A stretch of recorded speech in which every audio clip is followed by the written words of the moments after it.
2 মাসের নিষেধাজ্ঞা শেষে মধ্যরাত থেকে নদীতে মাছ ধরতে নামছেন পদ্মা মেঘনা পাড়ের জেলেরা। পল্লীগুলোতে উৎসবের আমেজ। কর্তৃপক্ষ বলছে জাটকা সংরক্ষণ অভিযান সফল হওয়ায় ইলিশের উৎপাদন আরও বাড়বে। প্রতিনিধিদের সহায়তায় রত্না জামানের রিপোর্ট। ওয়ালটন ফ্রিজ কিনে অনেকের মতো আপনিও হয়ে যেতে পারেন মিলেনিয়াল। সেরা পণ্যের সেরা অফার। 2 মাস নিষেধাজ্ঞা শেষে 1 মে রাত 12টার পর থেকে নদীতে মাছ ধরতে পারবে জেলেরা। মৎস্যজীবীদের মাঝে ফিরে এসেছে প্রাণ চাঞ্চল্য। জাতীয় মাছ ইলিশ উৎপাদন বৃদ্ধির লক্ষ্যে প্রতি বছর জাটকা ইলিশ রক্ষায় মার্চ এপ্রিল 2 মাস নদীতে সকল প্রকার মাছ ধরায় নিষেধাজ্ঞা দেয়া হয়। এ সময় কর্মহীন হয়ে পড়ে চাঁদপুরের বিভিন্ন এলাকার জেলেরা। নিষেধাজ্ঞা চলার সময় জেলেদের খাদ্য সহায়তা দেয়া হয়েছে বলে জানিয়েছে মৎস্য বিভাগ।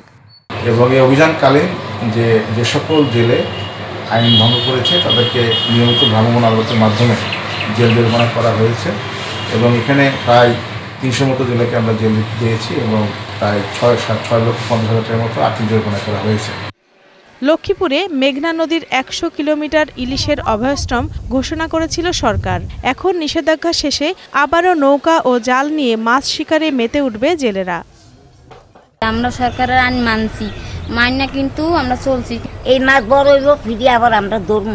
আগামী 1 তারিখে মাছ ধরবো। জালুটা সব রেডি করিয়া রাখছি, আমরা দিনের সামনে পাবো।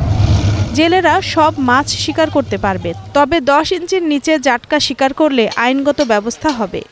আমরা আশা করি এবার জাটকা সংরক্ষণের যে ভূমিকাটা কঠিনভাবে বাস্তবায়িত হয়েছে এবং এটা সুফলটা ইনশাআল্লাহ আমরা আগামী বছর ভালোভাবে পাবো।